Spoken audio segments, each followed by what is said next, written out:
Apple's iPhone 8 and iPhone 8 Plus product, Red editions are now available for purchase in India. The special edition iPhone 8 and iPhone 8 Plus feature a red and will be available in 64GB and 256GB variants, starting at Rs 67,940, through Apple-authorized resellers. iPhone 8 product, Red edition's base 64GB model will cost Rs 67,940, while 128GB variant will be available for Rs 81,500.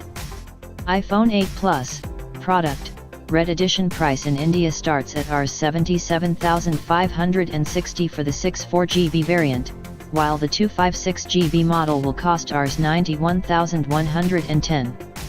Earlier this month, Apple launched iPhone 8 and iPhone 8 Plus product, Red editions globally as part of its partnership with Product Red, an advocacy group dedicated to combating HIV/AIDS in Africa.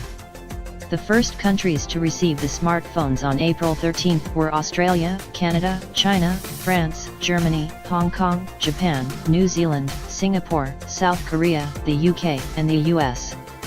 India is part of the third wave of iPhone 8 and iPhone 8 Plus product, Red editions launch countries, with availability initially announced for May. This special edition product, Red iPhone features a stunning red and black color combination and also offers customers the opportunity to make an impact in fighting the spread of HIV and AIDS, Greg Joswiak, Apple's Vice President of Product Marketing, earlier said in a statement. Part of the proceeds of sales from its product, Red range goes to the Global Fund HIV/AIDS grants that provide testing, counseling, treatment, and prevention programs with focus specifically on eliminating transmission of the virus from mothers to their babies. As of December last year, the iPhone maker had raised over $160 million, nearly Rs 1,038 crores, for the product, Red brand owned by Red.